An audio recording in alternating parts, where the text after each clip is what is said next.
Welcome back to another episode of Bald and Sassy. This week we're going to be talking a little bit. Divisional round just happened, so we'll talk a little football.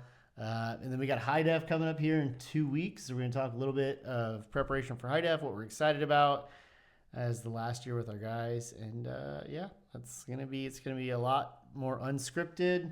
Yeah. Just shooting the breeze. Chris has been in full force, having 3 kids, dealing with sickness and all that funness. I just got back from Arizona, so I've been nice little vacation. It was a nice little vacation, but just been out. So we're just we're going a little unscripted this week, just shooting the breeze, catching back up. Yeah, just having fun. If you don't like that, then you can turn it off now. I don't tell you. This is what this episode is. So have fun with that. Trying things a little different. Yeah, dude, the divisional round starts off. Saturday especially. That was my favorite. So Saturday, this weekend we're in Arizona. Mm-hmm. We stayed in Scottsdale, which I'm a little happy I don't play golf because of how expensive it is out there. Oh, yeah. So we stayed at Talking Stick. Especially this time of year because... Well, you had the Barrett Jackson was the last 2 weeks. Yeah. And then it's Waste Management was like this weekend. Oh, is it really? Yeah. Okay. In Scottsdale. So you had PGA players were out there that weekend playing on courses, prepping. And I was staying at Talking Stick, which next to TPC is the number 1 course in all of Scottsdale. Okay. Starts at $800 a round. That's just painful. And so it's like one of those things that I was like, I'm actually happy because if I played golf, I don't think I could stay at Talking Stick and not play it. Yeah. But that would have been so expensive. See, And she's off all day Saturday. I would have tried to play 2 rounds. If I was there, I would have tried to play Talking Stick in another course, to be honest, right? Yeah. At this point in my life, I can't even think about that. I can't even think, what would I be, what's the max I would pay to play a nice course? Paying more than a couple... $200-$300? At this point in time, yeah, maybe $200. You had a zero to the paycheck to do another one. Yeah.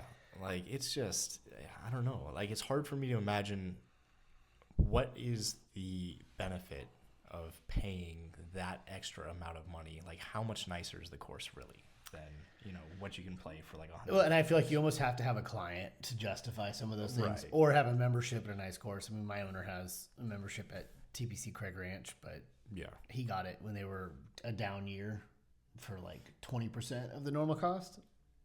Yeah. But it's 20% on their fees. It's still... Yeah, it was still $20,000. Right. Yeah. It wasn't like it was nothing, but it wasn't $100,000. Yeah, I think that course is probably around $150,000 just to It's $150 to be a membership. Fee. Yeah. Yeah. It's... I don't know, man. I'm not a couple $100 round. Yeah, I'm not... I don't make that, or I don't have the business to write that off. Yeah, no. And golf is a great place to get business done, make deals. We do a lot of business through Craig Ranch. We have a lot of stuff. Gary's actually a really good golfer too. He's probably he's low 70s. Oh, wow. Okay. So he's a scratch. Yeah. He's a scratch golfer. And so, it also makes sense that, not only is he going out, he's not the guy that's going out and playing with people that oh my gosh, this guy. He's good. Okay. And he really loves golf. So, more power to you. Yeah. I spend money on things that other people would be like, you're crazy. So, everyone's got that thing that's that's more than you should spend on that. But, so we go out there, and of course, my wife has continuing education on Saturday. Yeah.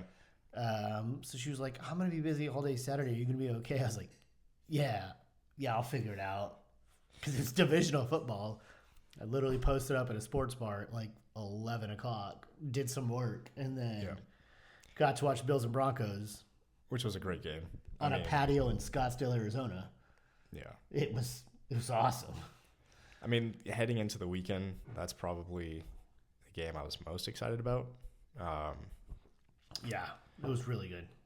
Especially that defense going against Josh Allen. And, it lived up to the billing. It was a great game, went into overtime.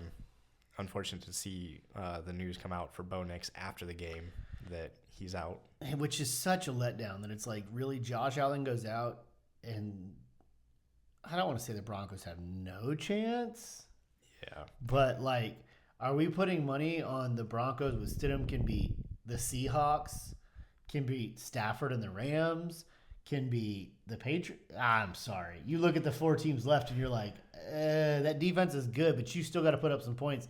Seahawks defense is really good. I mean, Seahawks defense is really good. The Texans defense is really good. Well, Texans are out. But Right. Patriots defense is really good. The Patriots just beat the Texans, which you could say the Texans had like a top 3 defense. Yeah. And so it's like one of those things that I'm like, I don't know if I trusted the Broncos with Penix. But now you're going to have his backup. I was like, Stidham had some amazing throws in that game. There's a couple towards the end where you're like, man, that's awesome. Yeah. But there's a reason he's a backup. I think the weather, well, the Patriots beat the Texans, obviously. That game wasn't as entertaining, but Patriots did their thing. They created a ton of turnovers. That game was turnover heavy. Which one? The Patriots and Texans. Oh, my gosh. I think Stroud had like 4 interceptions. He had 5. Yeah. 4 interceptions and 1 fumble or something like that. Like, it was insane. Yeah. So, I mean, the Patriots defense is causing a lot of turnovers. The Broncos defense is very solid. Arguably one of the best in the league as well. I think that's going to be a fairly low-scoring game. It's also supposed to be really cold this weekend when they play each other. At Mile High. And it's which I don't. If you're not down here, this area right now, it's about to get real cold. Yeah, real cold. There's a storm coming. I don't think we plan on leaving our house for the next 4 days. Yeah, I think we're gonna be. I mean, I'm just hoping we don't lose power. That's really what we're my wife literally goes last night. She was like, "Hey, babe, can I ask you something?" I was like, "Yeah, what's up?" She's like, "What happens if we lose power over this week?" I go, "We call one of our friends with power and go to their house." Yeah. She goes, "What if that doesn't work?" We probably die. She's like, what? I was like, I mean, we don't have a fireplace. I was like, I don't know. We'll figure it out. But like, I don't have a generator. Yeah. Like, I can go to if my boss's power's out, I can go get his generator. And you and I are close enough that like, if your power is out, my power is probably going to be out. Yeah. You have a fireplace though. Yeah. So, I mean, we have a fireplace, but it could be blocked because it's a rental and it says for aesthetic use only. Yeah. But, like, I'll have it figured out. Right. We'll go put a tent and build a campfire in the back. Like, you know enough people, I know enough people, we'd find a place that would be all right. I got friends in Dallas, Plano, Frisco, McKinney, enough Prosper. things. Prosper. I got someone with power. We'll hop on the car and go 5 miles an hour and get power, man. Like, if you're not from Texas, we're here in Dallas, Texas, and when it gets icy, like, let's just put it this way. Probably tomorrow, school will be closed one of the days next week because there's a chance of snow and ice. I mean, they're legitimately talking about church is possibly going to get canceled on Sunday. So it's like when it comes in for us, we just don't have the infrastructure, stuff shuts down. Yeah. It's not like up north where it's, all right, we're built for the snow. We don't have snow plows. We have a ton of overpasses. So a lot of the roads ice up a lot easier than what you see up north. Yeah. We don't have like extensive icing and sanding operations. Like they're going to hit some of the major overpasses, but they're not going to get. Yeah. So getting out of your house, especially we have a lot of like steep inclined driveways. So like if you don't move your car will stay in the driveway. If you move it, it won't. Yeah. I mean, it'll just slide in your driveway. So yeah, even with like 4-wheel drive and chains, like I would prefer not to be driving. But in here in Dallas, chains and spikes are both illegal. Are they? Yeah, you get a ticket for using either one of them because the ice doesn't get thick enough and it'll mess up the roads. So you also compound that it's like no one really has those. Okay. You have some transplants that had them. I had them for a few years, moving here. But like, if you get caught, you'll get in trouble. Good to know. Yeah, right. Well, so then if it means me getting a ticket versus like me being able to get to a place with power, I'll take it. I'll take it. So then Saturday night, so you had Bills Broncos, phenomenal. I'm sorry. I'm so sorry for Josh Allen. Yeah. And then they lose. Well, not Stefanski. Sean McDermott. Last week I got Jonathan Gannon's name wrong. Okay. I called him Rich Gannon. Rich. I don't know who Rich Gannon is. He used to be quarterback for the Raiders. Okay, so that's a person. I'm sorry, guys. I got called out on that a couple times. I kept going, yeah, Rich Gannon, blah, blah, blah. And I'm like, Jonathan Gannon. That's what I'm talking about. Sorry. My apologies. Yeah, McDermott got fired. Which, what are they going to do? Like, I don't know if he's the end all be all, right? I'm not trying to say he's Andy Reid or. I'm not saying he was a top 10 coach, you know. but of the coaching pool that's left, I really don't know what they're going to do. Yeah, with Harbaugh getting hired out, I don't know if you want a Tomlin. Are you going to pull Josh? Are you going to try to pull a college coach? Yeah, I don't. You trying to go Signetti? I don't know. Are they going to pull Dayball? Are they going to try to bring Dayball back? Indiana's not going anywhere. No, Signetti's. I think he's got 3 extensions this season. He's guaranteed $100 million, and he's got a program going. He's like, yeah, I'm good, man. Yeah. Who did I see? Oh, the most recent rumor that I saw for college was Tomlin going to Alabama. Absolutely not. He does not want to deal with that. The amount of money they'd have to offer, and then you have to prove you can pull in $20 million in NIL. Like I said, rumor. Yeah, no, thank you. Seahawks and Niners. Seahawks just absolutely dominated that game. Which we talked about last week. I mean, when the Niners beat the Eagles, it was one of the highlights of my month. But it's more the Eagles losing. I never usually root for the 49ers. But I think that was much more of a game of the Eagles losing than the 49ers winning. The 49ers came out and played a great game there. But the Eagles just weren't doing what they are. And you see them against the Seahawks, you're like, what are the odds? And the Seahawks came out and pulled their pants down and spanked them. I mean, it was. You could very easily say the Seahawks look like the favorite to win it all at this point. I mean, if they keep playing like that, I would say the only saving grace is the Rams. Did they beat them once this year? I don't remember what they did head to head. I think they beat them. If you look back, let's see, because I think they played 49ers. There's that round. The last week of the season, Seahawks 49ers, and Seahawks barely beat the 49ers there. And I think the week before, no, it's a couple weeks back. I'm not sure what you're remembering. I'm not sure. Because there's the Niners and Colts. I'm not sure what I'm remembering either. So that's my life. I think they played early in the season. There you go, Rams Seahawks on December 18th. So Rams only lost by what? And it's divisional. Yeah. So that's my only thing is that the Rams are looking better than the 49ers were, for sure. Stafford, Puka, and Devontae, when they're clicking, they can beat anybody. I would say if the Seahawks had a team they don't want to see right now, if they could pick a team in the NFC they didn't want to see in the championship, I think they'd probably pick the Rams.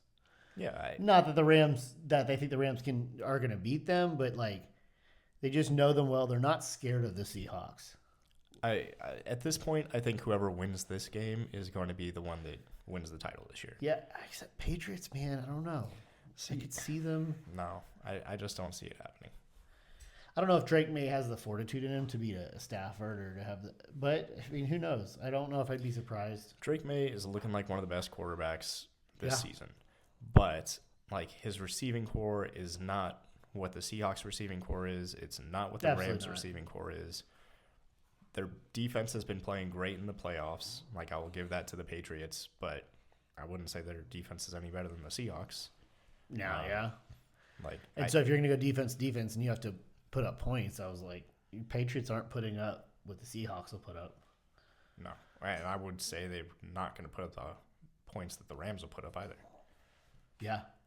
So with Rams, I'd say it depends on their game, right? Some games they'll put up 40, and some games it's some games are 20-17. Yeah, which the Bears aren't some world beater defense. No. I feel like the Rams are very much. They show up what they need to versus every team. So if they don't need to, they're not scoring. The Rams and Bears game, it was cold. Yeah, there was wind. There was. But I would say Rams would never have a 41-6 game this season. I don't care who they're playing. They're not going to do 41-6. Why? because their defense isn't going to shut out the. I feel like their defense doesn't necessarily shut out, but which they have a really good defense with Jared Verse and all that. But I would just say they much more rise to the level of their competition. They're not such insane that they're just blowing people out, right? If they need to score 30 to win, they'll score 30 to win. But if they need to score 15 to win, they're not scoring 36. I mean, yeah, they definitely have tighter margin games. Yeah. But that Bears game, I thought everybody was thinking the Bears were done. They were making that final drive. Caleb Williams scrambles back like 15 yards and then just throws it to the back corner of the end zone to send it into overtime. Dude, so Sunday, that was Sunday's games, right? So I was in Arizona, so Sunday, she worked Saturday. Sunday, we're going to go hiking. So we wake up early in the morning. We hit sunrise in Sedona at like 7:50. Okay. We're in Scottsdale, so that's a 2-hour drive. So we wake up real early, drive out to Sunset, get at Cathedral Rock. We do a 4-mile hike, which like the middle almost mile of it is almost straight vertical. And I'm talking incredible views. Like it was, your legs were on fire. I did leg day the day before, so that was not wise. My wife was like, do we need to turn back? I was like, I'm not coming this far to quit. We will keep going. And then she had never been to Grand Canyon, so we hit the Grand Canyon. Okay. God bless having a Tesla. So we had a Tesla as a rental up there, and we're driving back, and you got to stop to charge. And we hit, and I was like, hey, it's 25 minutes to charge. I'm going to pop and use the restroom. We're at this hotel. I'm going to go sit at the bar real quick and just watch the game. I get in there 2 minutes before that play. Nice. And get to watch the final drive of the game before overtime and then some of overtime. And that Caleb Williams play is, all of it. Like, you could tell the people that were for the Bears and people that weren't necessarily for the Bears, but it flabbergasted. Like, you were just like, did I just see what I think I saw? Because you're watching this play unfold, and he's being pushed back, and you're like, that's it. There's nothing in the middle of this play. And then he just yeets it down to the corner of the end zone, and you're like, all right, what's going to happen? Like, the last thing on your mind, you see him throw it, and he seems confident. You're like, well, it's not going for a touchdown. Like, what's happening? And then they just pan, and it just drops in the breadbasket. Yeah. Perfect throw across the body, going back with lost 20 yards, and you just boop, and you're like, this is stupid. Yeah. If nothing else, that throw should give Bears fans lots of confidence. I wish I could see a play like that from the Cowboys. Yeah. Are you kidding me? Yeah, you can't be upset, especially you're losing to Stafford and the Rams, and this is Stafford. Didn't he come out and say this is his last season? I think he recently came out and was like, this is it. Oh, okay. I could be wrong. I haven't seen anything about that. I thought I saw something that said he's done. Maybe if he wins another title this year, maybe he decides, it's time. But I haven't seen anything about that. Which it does make me wonder, if Tomlin was back at the Steelers, I could see Rodgers coming back. But if Tomlin's out, what coach coming in is going, I want to deal with Aaron Rodgers for 1 year. Yeah. I don't see any coach that'd be like, no, he's not coming back. Like, I'm not putting up with this. I'm not dealing with the Aaron Rodgers experiment for 1 year. We need to rebuild. It would not surprise me if the Steelers come back this year and win 3 or 4 games. Only because I think they're going to shoot for it. They got to rebuild. They've got an old roster. They've got all this stuff. I think that's going to be the goal. Is we're going to try to sell off assets. We're going to try to get draft picks. If they were to win 3 to 5 games this next year, it wouldn't surprise me because they need a complete roster overhaul. Yeah. Well, who's the backup? I'm blanking on. It's not Kenny Pickett anymore. Yeah. I don't. Regardless. Mason Rudolph. Okay. And Rudolph did okay, but he's not going to be your franchise quarterback. But you can get through a year while you're rebuilding. Right. With Mason Rudolph and not have the drama of Aaron Rodgers. They also picked up a rookie quarterback this year who ended up getting hurt, I think, preseason. Will Howard, who was Ohio State's quarterback. Yeah. I'm really interested to see if I'm then I'm gonna start Will Howard and I'm gonna see what he can do. Yeah.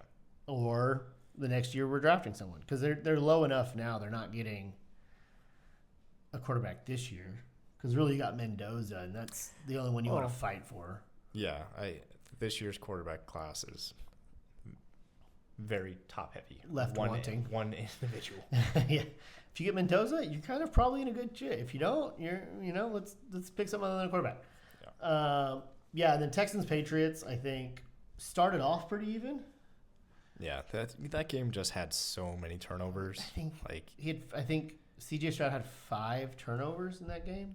Yeah, I think we already talked about it, but so it was just that was off air. Bad weather, lots of turnovers, and here's the Patriots getting through. Yeah, and so Patriots, are looking like, so next week we've got Patriots Broncos, which of course it's the Jared Stidham. Jared? Is it Jared or Jarrett? I think it's Jared. I don't know. I'm not. I think it's Jared Stidham. I'm not a doctor. Stidham. Yeah. You got Stidham Broncos. So you're like, while he made some great throws, I just don't know. Like, it's so sad that Josh Allen's got to lose, and then Bo Nix goes out and it's Stidham. Like, he could be the next Nick Foles. It's gonna be like, I think it's gonna be a run-heavy game because of the weather. I think that there's gonna be play action, and I think they're gonna be trying to get the ball out quick. They're not gonna be trying a ton of deep stuff. I think with a backup quarterback and 2 strong defenses, that there's a chance that Broncos could. Yeah, I think it's gonna be crazy with cold weather. It's gonna be a lot of defense and running, which both teams are well versed in. Mm-hmm. And that could be an old school football game right there, where it's just punch each other in the face. I think Ramondre Stevenson's gonna put one on the ground. Yeah, I think Stevenson wouldn't surprise me if he pulls out a 3-touchdown game. I don't know if he's somebody that's had fumble problems before, and if he fumbles early in that game, I think that they might start playing Henderson more. So we'll see. And then Rams Seahawks, which I think is going to be a phenomenal game. It's being division. Neither one of them are scared of each other. I think anyone else would kind of be afraid of the Seahawks. The Rams are like, yeah, dude, we've already seen you twice this year. And they lost by 2 points. Yeah. In their last game. Like week 15 or something. It was December 18th. So it's like 1 or 2 points. They're not afraid. I think they can give them. But I think what you were saying before is whoever wins that game I would say would be my betting favorite. Yeah. And then you have the Super Bowl the following week, which, you know what's awesome? I have a baby shower up until 30 minutes before the Super Bowl. I love having people that aren't football people in my life. They're like, oh, that's a great weekend. You're like, bro, that is Super Bowl Sunday. It is the last Sunday of football. I told my wife when we leave, I would go, we might not make it home. We might just stop by a sports bar and sit there for the next 3 hours and watch the Super Bowl. So I'm just like preparing you, babe. We also have high def. That's going to be the last day of high def. Yeah, that's the morning. Right. Yeah, it's going to be. We'll be done by like noon. Noon. Go straight from there to a baby shower. Go straight home to watch the Super Bowl. Yeah. That's my ideal Sunday right there. Well, and then we have, talking about next season, we got the coaching hires that have happened. So what happened? We got Harbaugh going to the Giants. I think we talked about that. I think that was kind of expected. Yeah. I think that's a great hire for them, except for we've had some Raven fans that are like, anyone that's been a Ravens fan knows Harbaugh's a joke. And you're like, all right. Well, He's been with you 18 years, won you a Super Bowl, at least one. I wish, as a Cowboys fan, we had that joke. Yeah. That would be nice to have that kind of joke. Instead, we have Jerry Jones. It's a lot less funny of a joke.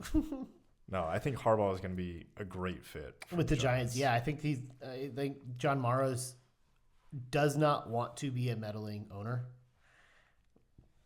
I think he gives them. They have Jackson Dart, they have Cam Scatteraboo, they have Malik Neighbors, and they're talking about trying to draft with their draft pick a star wide receiver. They can probably get a top 1 or 2 wide receiver with their pick.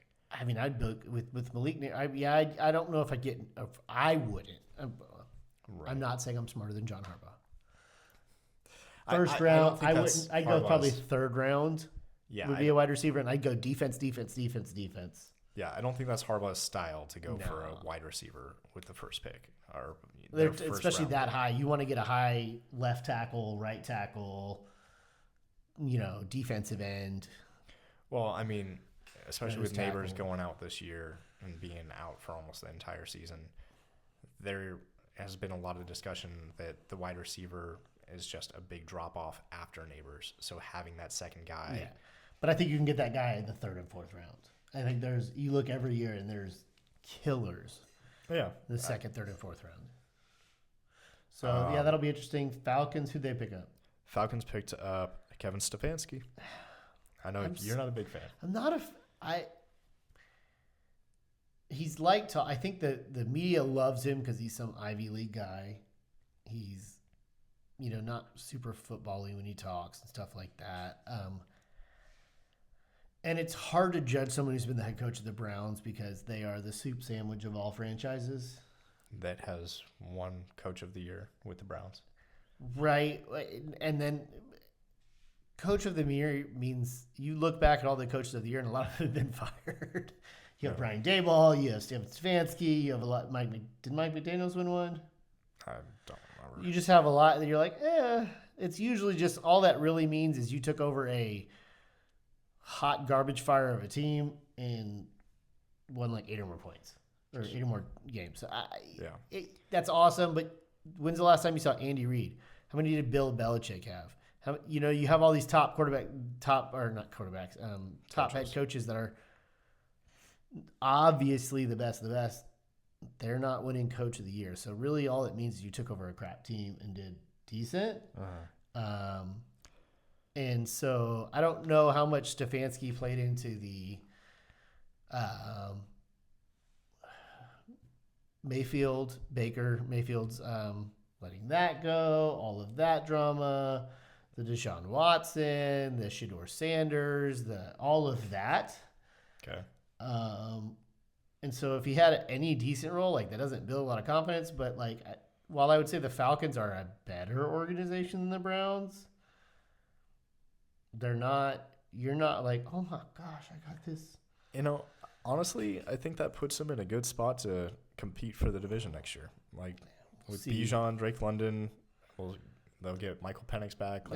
We'll see if Michael Penix stays for the season. That was the big red flag on everyone's. He was on a lot of teams' draft boards because he's just been injured a lot. Yeah. And then even this year, Kirk Cousins looked better than Michael Penix. Not Kirk Cousins' first few games, but no. But when he came back, he was looking better than Penix was looking in. So you're just like, I don't. Just in the Falcons front office is wanting is an understatement. I mean, the fact that you give Kirk Cousins $100 million guaranteed and then immediately sign Penix and number 8 over, what are we doing? It's just so. But hey, you're not going to catch me turning down an $8 million a year contract. So if it's Stefanski and that's what he's getting, he'll be like, all right, I'll take that. It's that or a coordinator at $2 million, right? So then we got the Tennessee Titans hired Robert Saleh, which, I mean, he's been a head coach before, but I don't know. Like, a defensive coach with Ward, I thought they were going to try to go offensive there. So I'm a little surprised they went Robert Saleh. I think I'm more surprised he accepted that job. I think for the Titans, great job. I think you see him as defense. He also went to the Jets, so that's not very indicative of meaning you're a good or bad head coach because the Jets are garbage. I feel like you're saying that about 10 of the organizations. Well, I think there a lot of times people who get head coaches, they get fired. It's like, how much is it? There's a reason why they get it. I think there's a reason why you get fired and get a job right away is because everyone else is looking going, well, he wasn't super successful at the Browns, but it's the Browns. So we're like, And same thing with the Jets. And then he comes back and was playing with the 49ers as a defensive coordinator, was just with having nothing, was killing it. So I think he's a great coach for them. Mm-hmm. All I'm saying is I think as solid, I think there's a lot better opportunities than the Titans out there. And this is just me, right? Do you disagree? If I had choice of the Titans head coach this year and that was it, I might have stayed with the 49ers at the end of the year as a D coordinator. So killed it again, and then just wait to see what opens up next year. That's not. I am kind of The surprised Titans. from the sense that I feel like Robert Saleh, in my mind, probably should have been before the two people that got hired by the Dolphins and the Ravens. So the Dolphins hired Packers defensive coordinator Jeff Hafley, and then the Ravens hired Chargers defensive coordinator Jesse Minter. And I feel like Robert Saleh should have been fighting for one of those two teams. Maybe. So Minter, I think, used to work for John Harbaugh at the Ravens. Okay. And then went to his brother over at the Chargers. He used to be part of the Ravens family. Okay. And Minter's a phenomenal. So he's it's the same system. He knows the defense.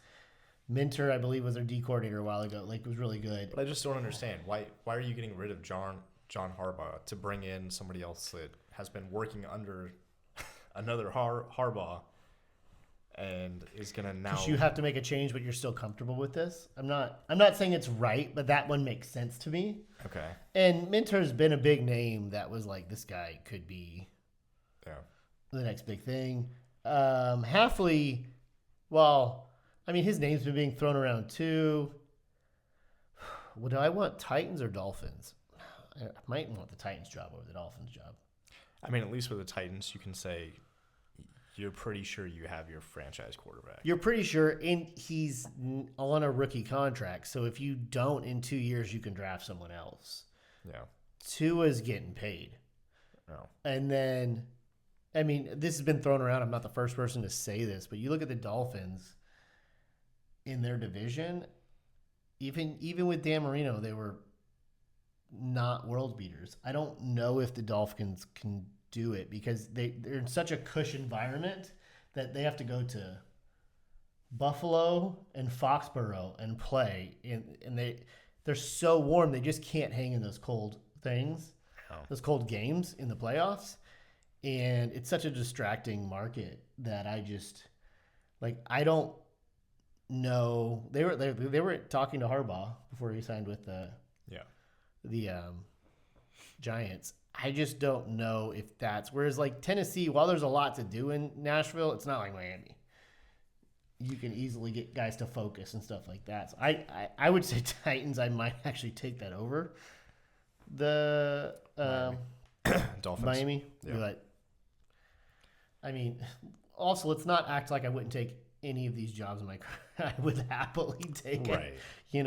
We'd lose. Because I do not love football as much as these coaches do. Let's just be really real. I really like football, and I would not spend 100 hours. I don't. Compared to these guys, I don't even like football. Yeah, I mean. See, and when I was coaching, it consumed, my thoughts throughout the day. It was hard for me to focus on anything else other than, Coaching. maximizing the I was a high school varsity soccer coach. Okay. When I was 20 years old. Yeah, and if I was younger, I'd probably, but I wouldn't want to spend that much time away from my wife. Yeah. Around all that stuff. So and there's a reason why, even you look at sports podcasters, which we're not, right? No. And sports analysts, they talk about some of these players, these coaches. I'm I just don't love it like Andy Reid, Tom. I'm not putting in 90 hours a week. Right. Living, we're not eating, doing breathing. film breakdown. We're watching the game once. We're commenting about what we see on the eyeball test, and that's about it. Now, give me $15 million a year. I might. Yeah. I like it a little bit more. I can't justify liking football that much right now. That's part of it. I was I can't look at me I have to watch every game, babe.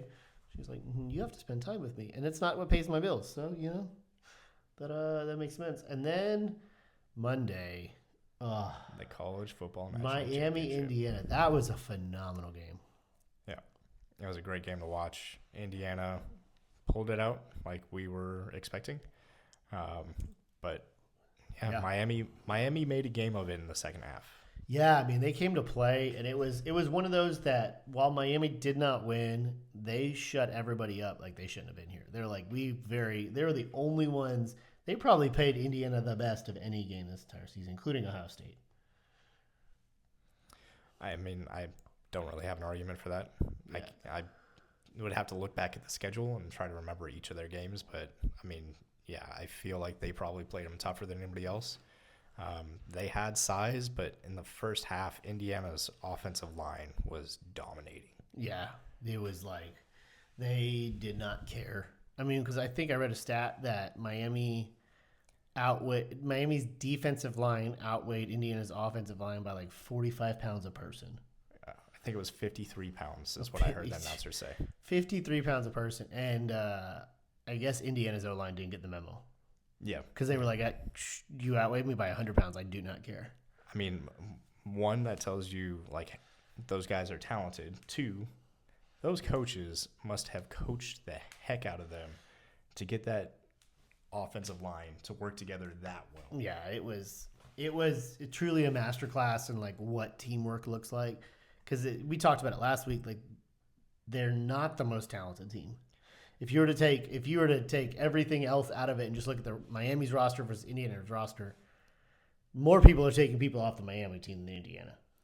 Yeah, but I think the team what's interesting about Indiana is their age. Like they have some juniors grown men on that team. Yeah. Like they were looking at 18-year-olds are like grown men. Well, they were looking at NFL rosters, and I think the average age for like Indiana was like 24 or something. It's pretty high. Yeah. And so like I think there's 150 like NFL players that are younger than like the average age of like Indiana. Yeah, and so they definitely had some maturity. I know what I was saying. I think the teamwork really came through. Just like you said, coaching up that O-line. Yeah. You have guys that have been playing together for a while. I think that really came into it. Was most of that one at the airport and on an airplane. And my wife got a first-hand view of how many people were watching football. Because I was talking to like a bunch of random people at the airport, and she's like, "Is everyone?" I was like, "Yeah, pretty much all the guys are watching this right now." Yeah. And half the women. Like I was like, yeah. It was a fight to get a spot at the one sports bar in our terminal. Yeah. And people kept coming. Are you guys leaving? Be like, no, not for a while. Yeah. I got to the airport like 3 hours before our flight because I was like, babe, we're getting there early, so I can sit down and watch the game. Like this is it. This is college football's over after this. Yeah. And then we watched it while boarding the plane. Just you walking by people in the aisle. They're like, "Yeah, you see that? Oh my God, you see this play?" Yeah, we're all. She's like, "You're just making friends everywhere." I was like, that's how it is. So that college football is officially over. Sad day. Yep, the season's over, but yes, it'll be back next season. They're already doing the way too early rankings for next season, and already figuring out the transfer window and. Yeah, let's rank the teams for next year. We don't even know who's playing on them. Yeah. let's do that. That's so stupid. Especially before all the transfers have happened. It's so dumb. Like, let's see who gets drafted. Not everyone's declared for the NFL that's going to declare. Like, you have no idea. There's coaches that might move. There's something like 50% of all players are currently in the transfer portal. Yeah, there's like 20-30%. Like it's some insane number that's in the transfer portal as we speak. And I'm like, okay, so at least a quarter of all the players are not assigned to a team right now. Yeah, and we're gonna go. Let's go and rank them. That makes sense because it's something to talk about for them. Yeah, so, whatever. And then the big one you want to talk about that's staying is Dante Moore, the quarterback out of Oregon, saying he's going back to college. He's not going to go into the NFL draft this year, which everyone was saying he's going to be the number 2 pick overall to go to the Jets. So now everyone's wondering, what are the Jets going to do with their number 2 pick? Which is probably why he did that. He goes, I'm not going to the Jets. We talked about that with Mendoza, and people were like, well, they're not getting the number 1 pick, so it doesn't matter. Yeah, I understand that. We were just talking about the Jets. Yeah. But I think I would be surprised if that didn't play a role, that he goes, I'm not. Oh, yeah. I'm not doing this. I guarantee he got plenty of cushy money to stay at Oregon. Oh, yeah. Because they're like, hey, look, Indiana's losing Mendoza. Let's run it back. Let's run it back, see what we can do. So, yeah, it'll be interesting. And then we have a little bit left of NFL. We have this weekend is the AFC NFC Championship and then the Super Bowl in 2 weeks. It's the only day on the NFL calendar my wife knows. She knows the last day of football. And in 2027, it's going to be on Valentine's Day. We're not. Luckily, my wife doesn't like going out on Valentine's Day. Let's go. Hey, God bless having an awesome wife. I love my wife. She's amazing, man. So I guess, man, we talked a lot football. Yeah. For those of y'all that listen that don't like football, sorry. Give me like 2 more weeks and we won't talk about it for like 3 months. Yeah. So you'll be blessed after that. But we love football, and so we talked fun. We got High Def coming up in 2 weeks. Yep. My second favorite event out of the year. What's your first? Camp Eagle. Oh, of course. Come on. I thought you were going to say your birthday. Oh, no. Or our Lord and Savior Jesus Christ descending as baby Jesus. Second favorite like PTSM event. I know, I'm kidding. Yeah. Let's. We're not talking family. By the way, there's people listening, obviously. Really? Yeah, we actually, I mean, like 4, but whatever. I think both of our mothers are listening. So, yeah, there's people watching, man. Come on. For y'all who don't know, so we both serve at a church named Preston Trail in Frisco, Texas. And High Def is kind of like a winter staycation conference. Yeah, so they do a lot of events, or basically it starts Friday night. We're going to start at a host home, so you'll have one of the parents. Yeah, one of the parents. We'll have typically 24 guys probably staying in one house. I think we have 21 or 22 Oh my gosh. of our guys. And plus then 3 of us. leaders. Yeah, So, plus the parents. 24 to 25, yeah. Plus parents, plus a couple siblings. Or, I don't know. No, I think the siblings will be all 3 of them will probably be at other houses. places. Yeah. So, I mean, we'll still have like 26, 27 people in a house. Grown people. Yeah, and while we say boys, all of our guys, we have all Most of them are seniors 18 and 1 junior.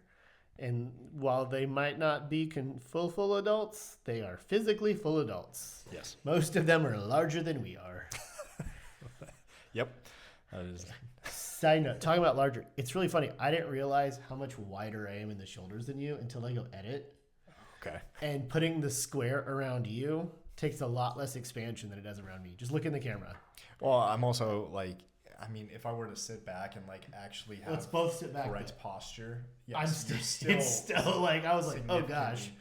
But like, which I don't think of myself as a wide person, but I was like, oh, I guess you're like average size. yeah, I mean, You're not small. Like 5'10", 170 pounds. Yeah, and I'm like 5'8", 220. Anyway, so that's the only saving grace with some of these guys. But yeah, I mean, some of them are. So it starts out in Peyton's I mean, 6 foot. 6 foot what? 220. I don't know if he's 220. 215. Slightly over 200. Okay. But I mean, he's also a wrestler, so he cuts weight. Yeah, he's a brick house. Yeah, he's gonna probably go to state. Yeah. For wrestling for in sure. Texas, like yeah. So yeah, so we'll have all the students. We stay there Friday night, and then Saturday is all day at the church. We've got concerts and talks and games and all kinds of fun stuff there. And then we go back to the host home Saturday night, and then we have a cool thing Sunday morning at the church, which is Super Bowl Sunday. Yeah, it's gonna be a busy weekend. It's gonna be a very busy weekend. And like this goes until like we do home group at night at like 10 o'clock at night. Yeah, we'll do a huddle together. We'll do like Saturday is like 6 a.m. in the morning till like almost 1 a.m. Because then we'll do that, and the guys we'll go in the hot tub. I mean, we're old, so we'll probably go to bed by like 10 or 11. Well, you we're stayed up supposed late to last start year. our like Bible discussion at 10 o'clock at night. Yeah, and so like last year, I think I was asleep by like 11:45. I think you stayed up later, and most of the guys that go to bed till 2 or 3 in the morning.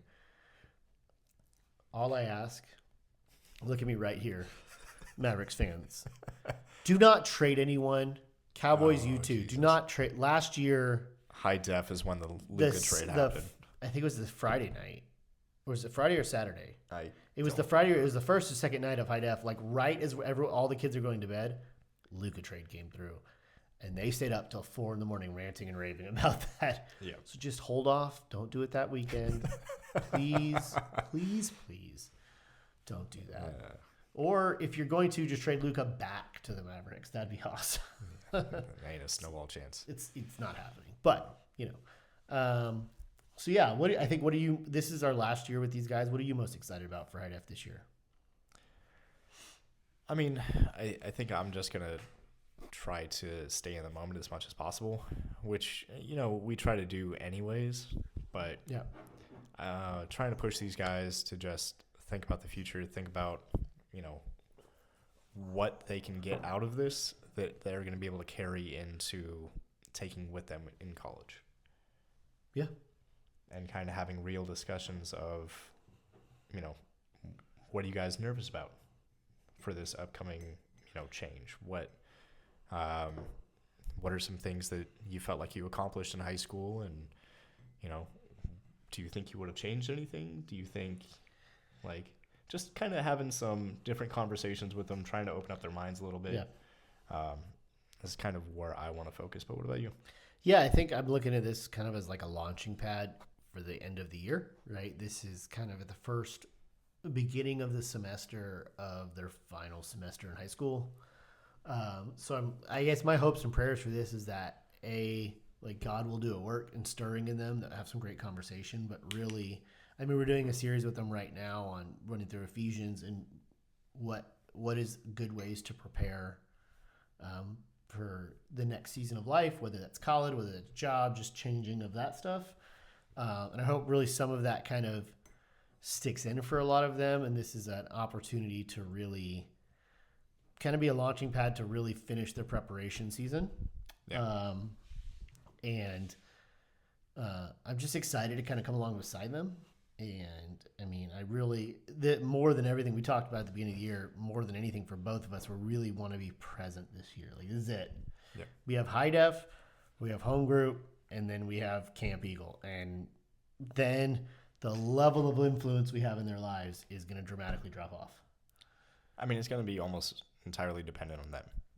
Right. It really, and of no fault of anyone's, it will. Maybe for one or two, there'll be that. But for the majority of them, it's like they're going to have other mentors, and they're going to have other things going on, and they're going to have all this other stuff. And it's going to be every now and again, maybe once a quarter, but the level of influence is going to diminish because we're not super people. We can't stay in weekly discipleship with 20-something guys. Yeah, unless if we started doing like a Zoom of, okay, we're doing We'll just do this live, and everyone can just tune in, and we'll just talk. Yeah. I don't know how that works technologically. We'll figure it out. Just do a Zoom and record it. I don't know. I don't know, man. I'm not a doctor. I don't know things. Okay. Yeah. So looking forward to doing that. Yes, it is physically draining, this event, but yes, yeah, it's Super Bowl's gonna be hard to stay awake for. I'm not gonna lie. Not gonna lie. Luckily, it starts at 5. It's not like a 7:00 start. Praise God. And I'm gonna be flying home to sit on this couch and just. Yep. My wife will probably be taking a bath. She won't care. We'll probably go over to. Actually, no. I would say we would go over to the in-laws, but if they got a nice new house. Yeah, they. The backyard is not a joke. Oh, that's right. You just did the paint. Yeah, for it. I'm into the house. Yeah. Yeah. Yep. No, it's nice. It's gonna be great for grandkids being able to go over there and have. You a definitely big won backyard. the in-law lottery. They're awesome. I love my in-laws, but yeah, Jeff and Mary are tops. Very good people. Very good awesomeness. Yeah. Yeah. But, so yeah, that's High Def.